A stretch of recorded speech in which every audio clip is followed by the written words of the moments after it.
Then next चीज़ agriculture practice में अगला है कि हमने जो प्रिपरेशन कर ली थी सॉइल की, अब हम पढ़ेंगे कि उसमें शोविंग मतलब जो सीड हमें वो कैसे शोवन करने हैं, कैसे बोने हैं। ठीक है, शोविंग द सीड, पहले बात तो हम जब शोवन हमारी जो प्रिपरेशन हो चुकी है सॉइल का, हम उसमें सीड शोवन करेंगे तो क्या होना चाहिए, जो हम सीड सेलेक्ट कर रहे हैं वो क्या होना चाहिए, गुड क्वालिटी का होना चाहिए, हेल्दी होना चाहिए।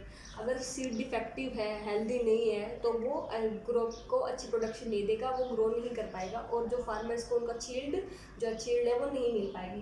तो अच्छी यील्ड के लिए क्या करना चाहिए फार्मर्स को, अच्छी क्वालिटी के और हेल्दी सीड्स का यूज़ करना चाहिए शोवन के लिए। ठीक है, अब जो जो सीड की शोविंग है वो दो टाइप से होती है मेनली। तो एक तो ब्रॉडकास्टिंग मेथड से होती है, एक ये शीट ड्रिल मेथड से होती है। जो और कुछ ट्रेडिशनल टूल्स भी यूज़ किए जाते थे पहले, बट अब तो आजकल तो सीड ड्रिल्स यूज़ की जाती हैं सीड शोविंग के लिए।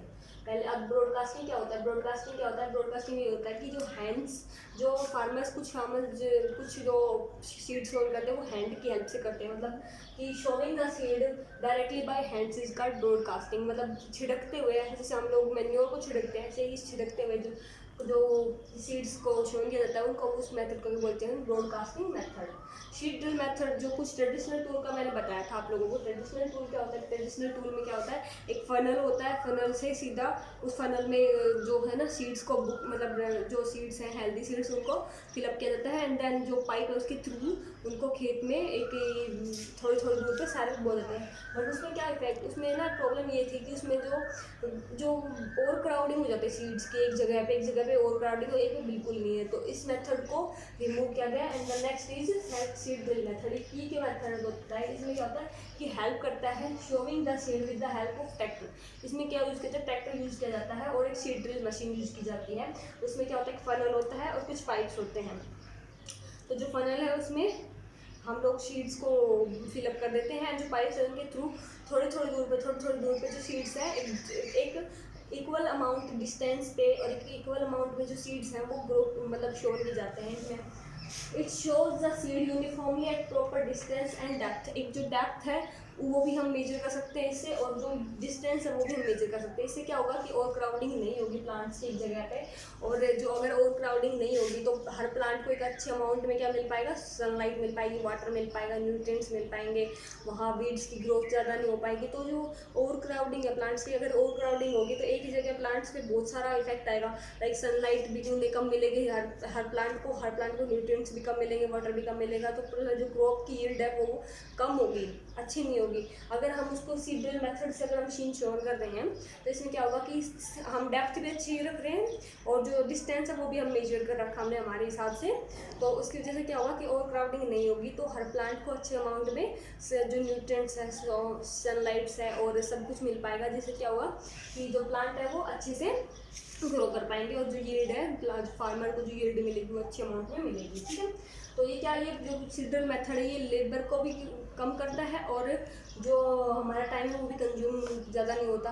कि जो पहले ट्रेडिशनल टूल्स में क्या होता था कि जो हमारे बुल्स वगैरह हैं उनके जैसे फार्मर्स उनको उनकी हेल्प से जो सीड है वो शोन करते थे, तो वो क्या करता था, लेबरेसिस प्रोसेस का टाइम भी ज़्यादा कंज्यूम करता था। और अब जब हम ट्रैक्टर्स यूज़ करते हैं, मशीन यूज़ करते हैं, तो मशीन्स में अब टाइम भी कम लगता है और लेबर भी कम लगती है।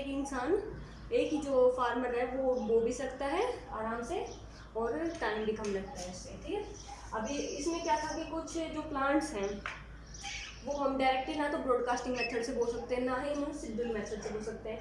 तो कुछ प्लांट्स को ट्रांसप्लांटेशन मेथड से बोया जाता है। क्या होता है कि पहले उन्हें नर्सरी में ग्रो किया जाता है, जो छोटे होते हैं वहाँ नर्सरी से निकाल के अब उन्हें खेतों में सीधे बोया जाता है। ठीक है, फिर खेतों में उन्हें लगाया जाता है, लाइक पैडी का प्लांट हो गया, अनियन की जो प्लांट हो गए, वो क्या करते हैं नर्सरी में बोए जाएंगे, शोन किए जाएंगे और थोड़े स्पेस में, और उसके बाद वहाँ से उनकी जो सीडलिंग्स हैं, सीडलिंग्स का मतलब होता है जो छोटे प्लांट्स होते हैं उनको सीडलिंग्स बोलते हैं, उनकी सीडलिंग्स वहाँ से निकाल के एंड देन उनको जो ट्रांसफ़र है, जो हमारा फील्ड है उस मेन फील्ड उसमें ट्रांसफ़र किया जाता है। तो इसका एग्जांपल कौन कौन से हो गए, पैडी हो गया या अनियन हो डाल सकते हैं।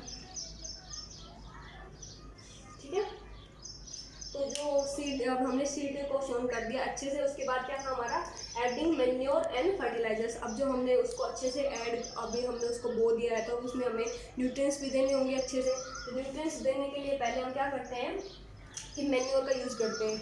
मेन्योर क्या होता है कि जब क्या करते हैं खेत जो फार्मर्स होते हैं वो कई सालों तक ना ऐसे फसलें लेते रहते हैं जो फील्ड्स में है कि रोटेशन नहीं करते, ना तो रोटेशन करते हैं कि अब की बार बोया फिर नेक्स्ट टाइम फिर बो दिया फिर बो दिया, तो जो फील्ड्स है ना उसकी जो न्यूट्रिएंट पावर है ना, जो फर्टिलिटी पावर है वो कम हो जाती है, तो उसमें न्यूट्रिएंट्स थे वो कम हो जाते हैं। तो उनको रिपेलेंस करने के लिए, उनको दोबारा से उसमें अच्छे अमाउंट में न्यूट्रिएंट्स को लाने के लिए क्या करता है, मेन्योर किया जाता है।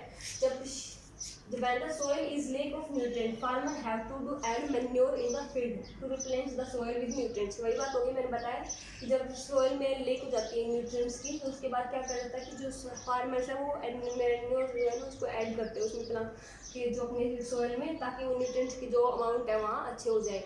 ये किसी ये मतलब जो मैन्योर होता है ना ये बहुत हेल्दी होता है, ये प्लांट्स के लिए हेल्दी, वैसे भी हेल्दी होता है, एनवायरनमेंट के लिए भी हेल्दी होता है, प्लांट्स के लिए भी हेल्दी होता है। जो मेन्योर होता है वो क्या होता है कि मेन्योर होता है ये डिकम्पोजिशन मेथड से बनाया जाता है। जो हमारा एग्रीकल्चर वेस्ट है और जो हमारा जो डोमेस्टिक वेस्ट है, हाउस वेस्ट है, उनको सबको एक जगह कलेक्ट किया जाता है।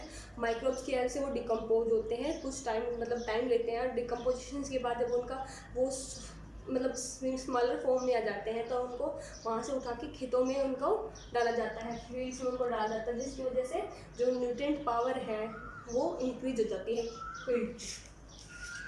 आजकल जो फार्मर्स हैं वो डायरेक्ट फर्टिलाइजर्स यूज़ करने लग गए हैं। फर्टिलाइजर्स क्या होते हैं, फर्टिलाइजर्स जो ये केमिकल सब्सटेंस यूज होते हैं, मेनली में क्या यूज किया जाता है, फर्टिलाइजर्स में क्या यूज किया जाता है, NPK, नाइट्रोजन, पोटाशियम और फास्फोरस, नाइट्रोजन, पोटाशियम, फास्फोरस, ठीक है।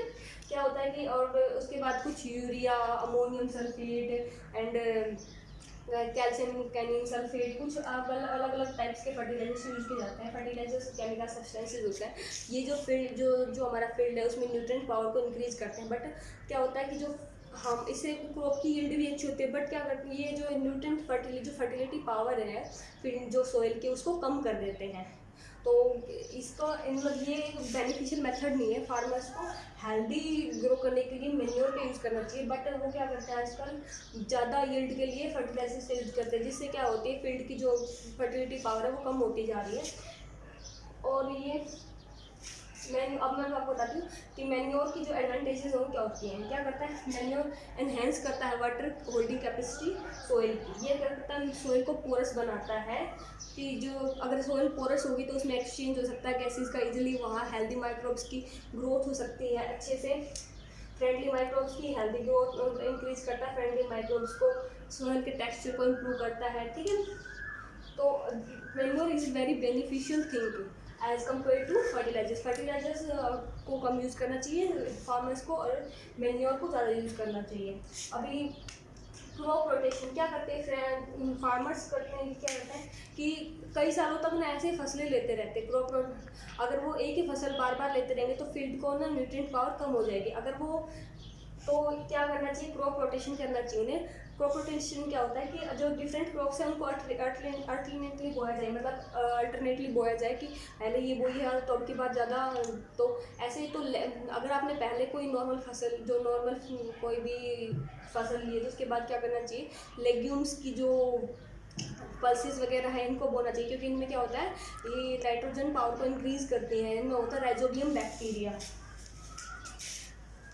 जो राइजोबियम बैक्टीरिया होता है वो क्या करता है, वो इंक्रीज करता है जो सोइल, जो हमारी इन्वायरमेंटल सोइल है उसको, जो न्यूट्रिएंट जो उसको ऑर्गन उसको रेडिकल फॉर्म में यूज़ करके नाइट्रेट्स और उस फॉर्म में कन्वर्ट करता है, एंड देन प्लांट जो सोइल की फर्टिलिटी पावर को इंक्रीज करता है।